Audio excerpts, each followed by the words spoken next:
오늘 우리가 나눌 말씀은 유다왕 아사에 대한 내용입니다. 오늘 말씀의 제목을 아사왕의 신앙생활, 아사왕의 신앙생활이라고 이렇게 말씀의 제목을 잡았습니다. 그 이유는 아사왕의 일생을 보면 제대로 신앙생활을 하기는 한 사람이기 때문입니다. 다만 그 신앙생활이라는 단어 앞에 승리한, 성공적인, 위대한이라는 수식어는 쓰고는 싶지만 무엇인가 부족한 부분이 있기에 그냥 그거 빼고 그냥 아사왕의 신앙생활이라고 이렇게 말씀의 제목을 잡았습니다. 여러분, 아사왕은 신앙의 결단은 있었으나 다른 면에서는 어물쩍 넘어가려고 하는 타협하는 모습도 약간 있는 그 복선이 깔린 그런 신앙생활을 한 것처럼 보입니다. 이러한 아사왕의 신앙생활의 모습은 어쩌면 우리의 모습과 유사하지 않는가 생각해 봅니다. 나름대로 열심히 신앙생활을 하기는 하지만 1%가 부족한 모습, 어쩌면 1%보다 조금 더 되겠지만 약간 뭔가 부족한 모습이 우리의 모습은 아닐런지요. 그래서 그 부족함을 결단하느냐, 결단하지 못하느냐에 따라서 성공적인 신앙생활이냐 또는 그 성공하지 못한 신앙생활이냐의 그 기로에 서게 된다고 생각합니다. 우리는 오늘 말씀을 통해 이 아사왕의 신앙생활, 아사왕의 그냥 신앙생활, 이 신앙생활이 어떠한지를 살펴보기를 원합니다. 그러므로 배울 점이 있으면 배우고 또 부족한 점은 경계하면서 우리 자신들을 돌아보는 그런 은혜의 시간이 되시기를 주님의 이름으로 축원합니다. 첫 번째 보면 선한 왕이 장수의 복을 더 많이 받는 것을 발견하게 됩니다. 선한 왕이 장수의 복을 더 많이 받습니다. 지난주 그 말씀을 나누었던 여러분, 아비암, 악한 왕에 속하는 사람입니다. 그래서인지 그의 통치 기간은 3년밖에 되지 않는다라고 기록합니다. 반면에 오늘 아사왕, 일반적으로 선한 왕이라고 할 것입니다. 그의 통치 기간이 몇 년이라고 기록하고 있습니까? 우리 한번 9절 10절 한번 같이 읽어보겠습니다. 시작. 이스라엘의 여로보암 왕 제20년에 아사가 유다 왕이 되어 예루살렘에서 41년 동안 다스리니라. 그의 어머니의 이름은 마아가라 아비살롬의 딸이더라. 자그마치 몇 년을 다스렸어요? 41년. 굉장히 긴 시간입니다. 여러분, 이렇게 긴 시간을 이 아사왕은 다스렸던 것입니다. 이러한 통계는 비단 이 두 사람뿐만이 아닙니다. 유다 왕들에 대한 기록을 보면 선한 왕과 악한 왕이 한 절반 정도씩 나옵니다. 그리고 우리는 선한 왕들의 통치가 대체적으로 길고 또 악한 왕들에 대한 통치는 짧다는 것을 우리가 대충 이렇게 발견할 수 있습니다. 우리가 이 말씀을 통해 어떤 위로를 받을 수 있습니까? 그래도 하나님 앞에서 살면 어떻다고요? 장수할 수 있는 확률이 높습니까? 낮습니까? 예, 장수할 수 있는 확률이 높습니다. 여러분 믿으십니까? 물론 장수하는 악인도 많이 있습니다. 장수하는 악인. 전도서 7장 15절 보면 자기의 악행 중에서 장수하는 악인이 있으니, 전도서 8장 12절에는 죄인이 100번 악을 행하고도 장수하거니와, 실제로 여러분 나쁜 짓 하고도 오래 사는 경우가 얼마나 많이 있습니까? 우리가 그 가까운 예로 김일성 씨 얼마나 오래 살으셨습니까? 뒤에 혹이 난 것이 그게 언제 혹이 있었는데, 여러분 1912년생이었는데 82세까지 살았습니다. 욕을 먹으면 더 오래 산다는 말처럼 그 혹이 있는데도 그렇게 오래 사는 것은 욕을 많이 먹어서 그렇게 욕을 많이 먹은 덕분에 산 것이 아닌가, 이런 생각을 해봅니다. 그렇게 오래 살 수도 있습니다. 그러나 일반적으로 하나님 앞에 선하게 살 때 하나님께서 장수의 복을 주시는 줄로 믿습니다. 왜냐하면 장수를 주시는 권한이 누구의 손에 있기 때문입니까? 하나님에게 있습니다. 여러분, 하나님에게 장수의 권한이 있습니다. 하나님이 우리에게 복을 주시면, 장수의 복도 주시면 우리가 오래 살게 될 줄로 믿습니다. 여러분, 하나님 앞에 선하게 살아보십시오. 하나님께서 우리의 심령에 먼저 평안함을 주십니다.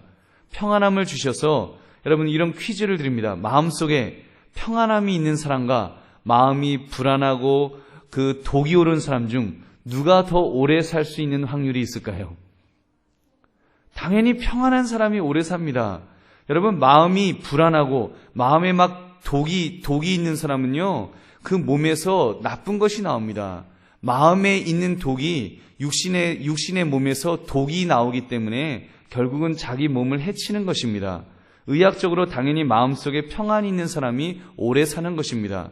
그러므로 여러분 이 시간 이런 결단을 합시다. 주님, 나는 내 인생을 돌아볼 때 하나님 앞에서 선하게 살았다고 인정받기를 원합니다. 저도 내 인생은 하나님 앞에 선하게 살았던 그런 인생이라고 이렇게 고백할 수 있게 해달라고 그런 기도를 합시다. 그래서 내 속에 있는 죄악이 있으면, 그 악이 있으면 제거해야 합니다. 제거하려고 결단해야 됩니다.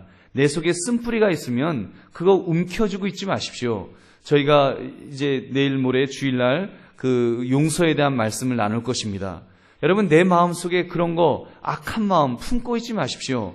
그거 품고 있다고 해서 상대방에게 조금이라도 해를 끼치는 건 아닙니다. 나만 여러분, 그 악으로 인해서, 그 분으로 인하여서 오히려 다른 내 자신을 해치는 것입니다. 그래서 여러분, 선한 마음을 가지고 기뻐하시는 삶을 사심으로 우리 장수의 복도 누릴 수 있는 저와 여러분 되시기를 주님의 이름으로 축원합니다. 두 번째, 그는 정직하게 행하려고 하였습니다. 우리 11절 말씀을 보면 아사가 그의 조상 다윗같이 여호와 보시기에 정직하게 행하여, 그는 정직하게 행하였다라고 성경은 기록합니다. 여러분, 그의 행적을 보십시오. 12절에는 남색하는 자를 쫓아내고 모든 우상을 없앴다 그랬습니다. 남색하는 자를 없앴다고 하는 것은 동성연애하는 사람들, 그 부도덕한 것을 먼저 제거하였다는 말입니다. 그리고 나서 우상 숭배의 금지 작업을 시작했습니다. 심지어 아사는 자기 아버지가 세운 우상까지도 제거하였습니다. 12절에 보면 그의 조상들이 지은 모든 우상을 없애고, 그 조상들이 지은 우상, 아버지가 만든 우상, 그것까지라도 이렇게 단호하게, 그것이 성경에 위배되기 때문에 모두 제거하였던 것입니다. 여러분, 얼마나 단호한 모습입니까? 아버지가 세운 것을 아들이 제거하는 거 쉬운 일 아닙니다. 근데 그는 그런 결단이 있었습니다. 그는 심지어 13절을 보면 어머니까지 폐위를 시켰습니다. 우리 13절 말씀 한번 읽어보겠습니다. 시작. 또 그의 어머니 마아가가 혐오스러운 아세라상을 만들었으므로 태우의 위를 패하고 그 우상을 찍어 기드론 시내가에서 불살랐더니라고 했습니다. 여러분, 사실 이 마아가는 어머니라고 하기보다는 할머니일 가능성이 높다라고 성경학자들이 해석합니다. 그는 유아기 때 할머니의 교육을 받았으므로 그의 모친이라고 칭하였을 것이라는 것입니다. 아무튼 그 모친이 아세라 우상을 애호하니까 그래서 우상을 만들었습니다. 그랬더니 그 아사가 그것을 용납하지 않습니다. 그리고는 하여튼 어머니인지 할머니인지 데비만한 어머님은 뭔가요? 데비마마인가요? 하여튼 데비마마인지 하여튼 왕데비마마인지 하여튼 폐위를 시켰습니다. 그 정도로 여러분 단호함을 보였던 것입니다. 여러분, 그렇습니다. 개혁은 단호해야 합니다. 가까운 사람이라고 또는 나와 관련된 사람이라고 봐주면 안 됩니다. 그러므로 개혁은 가정에서부터 시작돼야 합니다. 악행이 궁중 안에서는 그대로 유지되고 있는데 만약에 백성들에게는 깨끗해지라고 강요해 보았자 전혀 지지를 얻을 수 없습니다. 윗물이 맑아야 아랫물이 맑아지는 것입니다. 그는 그렇게 하나님 앞에서 그는 정직하게 정말 가정의 개혁에서부터 그는 시작하였던 것입니다. 여러분, 아사왕이라고 효도를 몰랐을까요? 효도해야 복을 받고 부모님을 기쁘게 해야 복을 받는다는 것을 그가 몰랐겠습니까? 그러나 아무리 부모님을 사랑한다고 할지라도 그것이 하나님 사랑보다 더 높아질 수는 없습니다. 부모 공경의 법이 아무리 중요해도 하나님께 순종하는 법보다 우선될 수 없다는 것입니다. 하위법은 항상 상위법에 복종되어야 합니다. 그래서 지금 아사는 그 어머니까지 그 폐위시키면서 그는 이렇게 자기가 하나님의 말씀대로 살려고 노력했던 것입니다. 그래서 예수님께서도 이런 말씀을 하셨습니다. 하나님을 우리가 섬기는 일에 있어서 우리가 결단해야 될 때는 아주 단호하게 결단해야 한다. 마태복음 10장 21절 보니까 장차 형제가 형제를, 아버지가 자식을 죽는 데에 내주며 자식들이 부모를 대적하여 죽게 하리라. 이런 험악한 때가 오면 여러분 우리가 어떤 결단까지 있어야 될까요? 마태복음 19장 29절 보니까 또 내 이름을 위하여 집이나 형제나 자매나 부모나 자식이나 전토를 벌인 자마다 여러 배를 받고 또 영생을 상속하리라. 여러분 믿으십니까? 아멘 하시기가 쉽지 않으실 것입니다. 집이나 형제나 자매나 부모나, 여기까지는 또 아멘 할 수 있는데 자식이나 전토를, 여러분 한번 다시 읽어볼까요? 내 부모나 아들이나 딸이나 아파트를 버린 자마다, 아멘이 되십니까? 여러 배를 받고 또 영생을 상속하리라. 여러분 뒷부분은 아멘이 되겠는데 앞부분은 여러분 사실 하기 쉬운 일이 아닙니다. 사랑하는 성님들, 여러분은 그렇게 볼 때 하나님 앞에서 어떠한 각오를 하고 있습니까? 여러분 죄악 앞에서 어디까지 단호하게 그것들을 몰아내고 있습니까?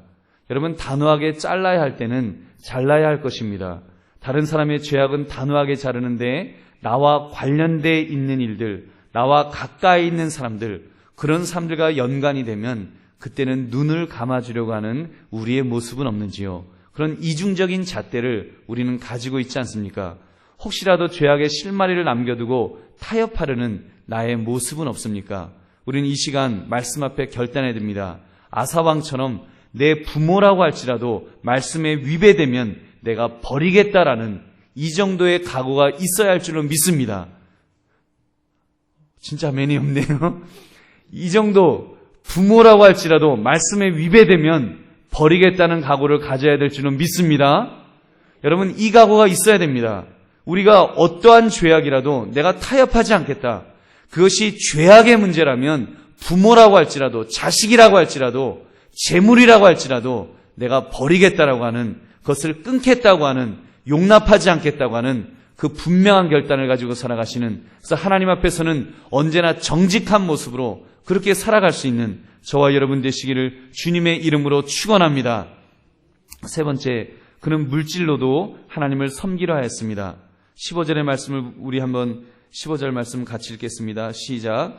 그가 그의 아버지가 성별한 것과 자기가 성별한 것을 여호와의 성전에 받들여 드렸으니 곧 은과 금과 그릇들이더라. 아멘.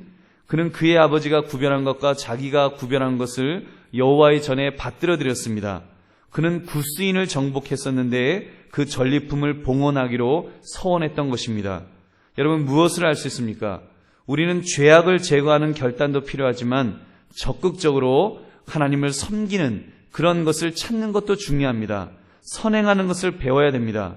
그 중에 하나가 바로 물질을 하나님께 드리는 것입니다. 그런 은과 금과 그릇들을 기꺼이 하나님께 드렸습니다.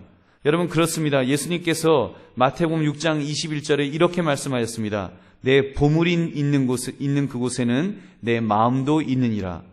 여러분 내 보물이 있는 그곳에 내 마음도 있다라고 했습니다. 요한 웨슬리는 자기의 설교 속에서 은혜를 받았다는 수많은 사람들에게 이렇게 말했다고 합니다. 나는 당신들의 지갑이 회개하지 않는 한 그대들의 회심을 믿지 않겠소.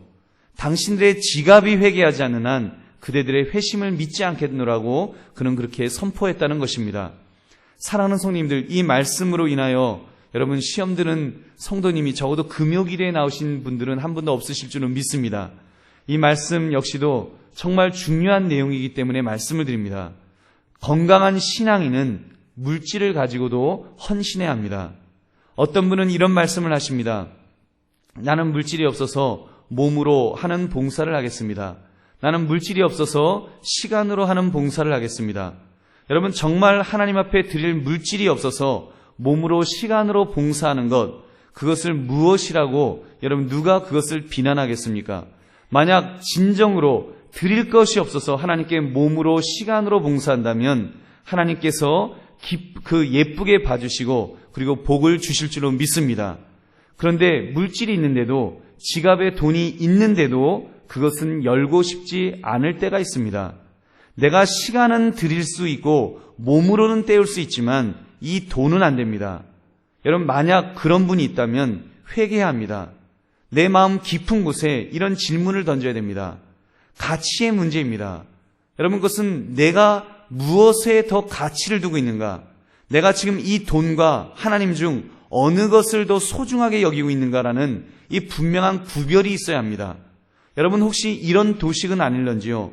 시간과 하나님이라고 할 때는 하나님이 더 소중하다고 고백합니다. 내 몸과 하나님, 그때도 하나님이 더 소중하다고 고백할 수 있습니다. 근데 내 돈과 하나님, 좀 곤란한데요? 내가 이 돈을 어떻게 벌었는데요?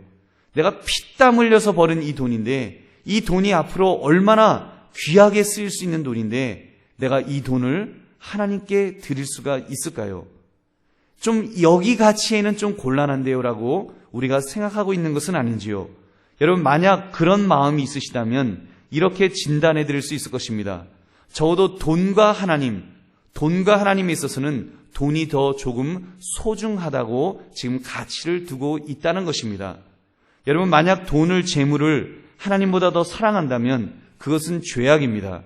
골로새 3장 5절 그러므로 땅에 있는 지체를 죽이라 곧 음란과 부정과 사욕과 악한 정욕과 탐심이니 탐심은 우상 숭배니라. 여러분 만약에 물질을, 재물을, 돈을 하나님보다 더 사랑하고 있다면, 더 소중히 여기고 있다면 그것은 우상 숭배의 죄와 같다는 것입니다. 그러므로 저와 여러분은 적어도 물질로도 마음껏 하나님을 섬길 수 있는 진정한 헌신자가 될 수 있기를 주님의 이름으로 축원합니다. 네 번째, 마지막으로 그는 위기 앞에서 실수하였습니다. 그것은 끝까지 자기의 헌신을 지키지 못했다는 것입니다. 살짝 변질된 것입니다. 그의 변질을 예고하는 한 구절이 있습니다. 14절 전반부에 있는데 다만 산당은 없애지 아니하니라. 다만 산당은 없애지 아니하니라. 그는 산당은 없애지 못했습니다. 그는요 굉장한 종교개혁을 일으켰고 아주 우상을 없애고 나름대로 하나님 앞에 헌신하고 물질을 드리고 하는 이런 개혁은 있었지만 그러나 조금 1% 부족한 것이 있었습니다. 그것은 산당을 없애지 못한 것입니다. 성전 제단에 봉헌되어야 될 제물이 있는데 그 제물이 산당 제단에서 드려지는데도 그는 그것을 묵인하였습니다. 여러분 적어도 남쪽 유다 나라에는 예루살렘 성전이 가깝게 있었습니다. 얼마든지 예루살렘 성전에 가서 제물을 드릴 수 있었습니다. 근데 산당이 더 가깝거든요. 접근성이 좋거든요. 바로 옆에 있거든요. 그러니까 백성들이 그것을 좋아했습니다. 백성들이 좋아하니까 차마 그것은 없애지 못했던 것입니다. 그래서 여러분 그 죄악이었던 불씨를 조금은 남겨두었던 그의 모습, 여러분 그것이 얼마나 그에게 큰 실수인지 모릅니다. 그리고 더 심각한 잘못을 이제 저지르게 됩니다. 자기가 구별하여 드렸던 재물을 잘못 사용하였습니다. 그는 그 금과 은을 꺼내어서 베나닷에게 뇌물로 보내었습니다. 우리 16절부터 19절까지 말씀 한번 같이 읽겠습니다. 16절부터 시작. 아사와 이스라엘의 왕 바하사 사이에 일생 동안 전쟁이 있으니라. 이스라엘의 왕 바하사가 유다를 치러 올라와서 라마를 건축하여 사람을 유다 왕 아사와 왕래하지 못하게 하려 한지라. 아사가 여호와의 성전 곡간과 왕궁 곡간에 남은 은금을 모두 가져다가 그 신하의 손에 넘겨 다메섹에 거주하고 있는 아람의 왕 헤시온의 손자 다므림문의 아들 베나닷에게 보내며 이르되 나와 당신 사이에 약조가 있고 내 아버지와 당신의 아버지 사이에도 있었느니라. 내가 당신에게 은금 예물을 보냈으니 와서 이스라엘 왕 바하사와 세운 약조를 깨뜨려서 그가 나를 떠나게 하라 하매. 아멘. 아사 왕이 그동안 신앙적으로 잘 살았습니다. 근데 지금 국가적인 위기 앞에서 그는 흔들리게 됩니다. 하나님을 의지했던 사람이 사람의 방법을 찾게 됩니다. 그래서 하나님께 드려졌던 거룩한 성물을 이방 나라 왕에게 뇌물로 바치는 것입니다. 여러분 이것은 그의 불신앙의 그 모습입니다. 결국 성경은 그의 통치 마지막에 대하여 불명예스러운 이야기를 첨가하고 있습니다. 23절의 말씀 우리 한번 같이 읽겠습니다. 시작. 아사의 남은 사적과 모든 권세와 그가 행한 모든 일과 성읍을 건축한 일이 유다왕 역대지락에 기록되지 아니하였느냐. 그러나 그는 늙음하게 발에 병이 들었더라. 나를 버리고 떠나는 님은 십리도 못 가서 발병 난다는 것처럼 여러분 하나님을 그가 버렸을 때 늙음하게 발에 병이 들었다는 것을 지금 이 열왕기서를 쓴 기자는 강조하고 있습니다.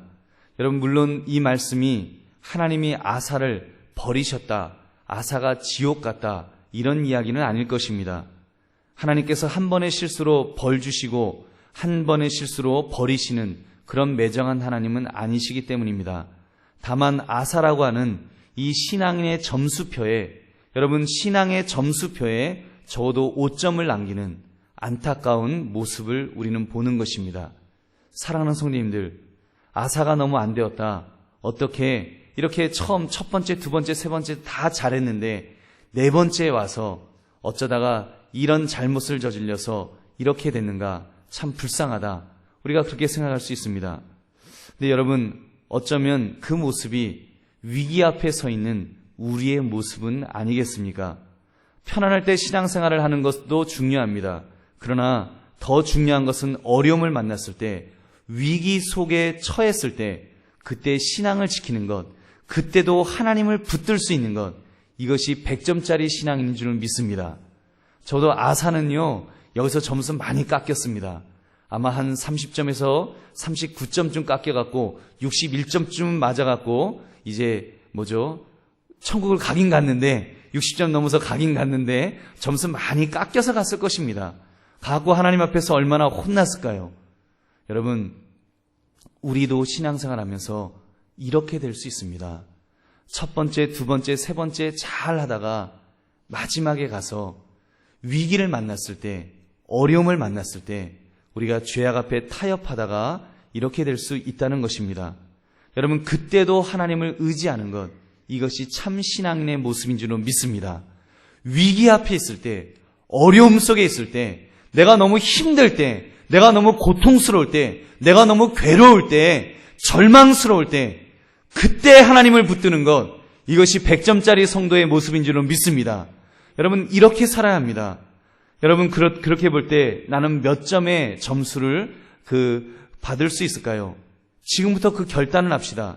나는 그 점수를 잘 받기 위하여, 주님, 내가 지금부터 정금 같은 사람이 되기를 원합니다. 정금 같은 믿음을 가지고 그렇게 살기를 원합니다. 우리가 주님 앞에 기도해야 됩니다. 여러분에게 어려움이 없습니까? 어려움이 없으면 없는 대로 그 속에서 결단해야 됩니다. 내 마음속에서 시뮬레이션, 여러분 한번 이렇게 가상으로 한번 그런 상황을 만들어 보십시오. 그리고 그 상황 속에 있다고 할지라도 나는 하나님을 붙들겠다고 하는 그런 마음을, 그런 결단을 가지십시오. 그러면서 내 속에 정말 어려움이 없다면 내가 얼마나 많이 감사하고 있는지, 감사를 통해서 내 신앙의 어떤 그 강도를 측정해 볼 수 있습니다. 여러분, 어려움이 없으면 내 속에 감사가 있어야죠. 아니, 목사님, 어려움은 없지만 감사할 것도 없는데요. 그거 잘못된 것입니다. 잘못된 신앙입니다. 여러분, 어려움이 없으면 어려움이 없는 것 때문에 정말 감사해야 되지 않겠습니까? 여러분, 어려움이 생긴 다음에 그때 피눈물을 흘리겠습니까? 그 전에 어려움이 없는 것에 대해서 정말 하나님께 감사하고, 내가 그래도 건강한 것에 대해서 감사하고, 자녀가 건강한 것에 대해서 감사하고, 그래도 밥 먹고 살 수 있는 것에 대해서 감사하고, 여러분, 우리가 좋은 교회 주신 것에 대해서 감사하고, 감사할 것들을 우리는 점검해 봐야 합니다. 그리고 내 속에서 감사가 넘쳐나야 됩니다. 여러분, 적어도 편안할 때는 감사가 넘쳐나고요, 어렵고 힘들 때에는 참으로 하나님을 붙들 수 있는, 그것이 바로 믿음의 사람, 그것이 100점짜리 신앙인의 그런 모습인 줄로 믿습니다. 여러분, 그러므로 끝까지 승리하는 그 신앙생활을 할 수 있는 저와 여러분 되시기를 주님의 이름으로 축원합니다. 말씀을 맺습니다. 아사왕의 신앙생활이라는 제목으로 말씀을 나누었습니다. 그가 몇 점의 신앙생활이었을까요? 그는 선한 왕이 장수의 복을 더 많이 받는다는 것처럼 하나님 앞에서 선하게 살았습니다. 그는 정직하게 행하려고 했습니다. 그는 물질로도 하나님을 섬기려고 했던, 정말 이 앞부분 첫째, 둘째, 셋째만 보면 100점짜리 신앙인이었습니다. 그러나 네 번째, 그는 위기 앞에서 실수하였습니다. 위기 앞에서 실수해서 그의 점수가 몇 점일지는 하나님께서 이제 점수를 매겨주실 것입니다. 여러분, 그렇게 볼 때 나의 신앙생활은 몇 점이 될까요? 여러분, 근데 하나님의 제가 믿는 하나님은, 성경에서 말씀한 하나님은 내신 성적을 따지시는 하나님이 아니신 줄은 믿습니다. 평생 따라다니는 그 내신. 그래서 내가 아무리 노력해도 훗날 아무리 노력하고 아무리 노력해도 그 내신이 질질 따라다니면서 나를 끝까지 끌어내리는 그런 하나님은 아니신 줄로 믿습니다. 그저 그때 시험 본 점수로, 그 마지막 시험 본 그 점수로 하나님께서는 점수를 매기시는 하나님이신 줄로 믿습니다. 그렇다면 여러분, 우리의 성적표, 우리 지금도 소망이 있지 않습니까? 여러분, 과거에 내가 어떻게 살았는가, 그것은 중요하지 않습니다. 기독교는 과거를 묻는 종교가 아닙니다. 여러분, 과거는 예수 그리스도의 보혈로 다 씻어졌습니다. 예수의 보혈로 다 갚아졌습니다. 우리에게는 현재가 있습니다. 우리에게는 미래가 있습니다. 여러분, 주님 만나는 그날까지 우리가 주님 앞에 결단하면서, 주님, 내가 정말 주님 앞에서 좋은 신앙생활, 기왕이면 100점짜리 신앙생활을 하기를 원합니다. 아사왕처럼 마지막에 실수하지 않도록 주님, 나를 끝까지 붙들어 달라고, 특별히 위기 앞에서 내가 하나님을 붙들며 살게 해달라고 우리가 기도하며 나아가심으로 참으로 하나님 안에서 끝까지 승리하셔서 100점짜리 신앙 점수표를 다 받을 수 있는 저와 여러분 되시기를 주님의 이름으로 축원합니다. 우리 함께 통성으로 기도하겠습니다.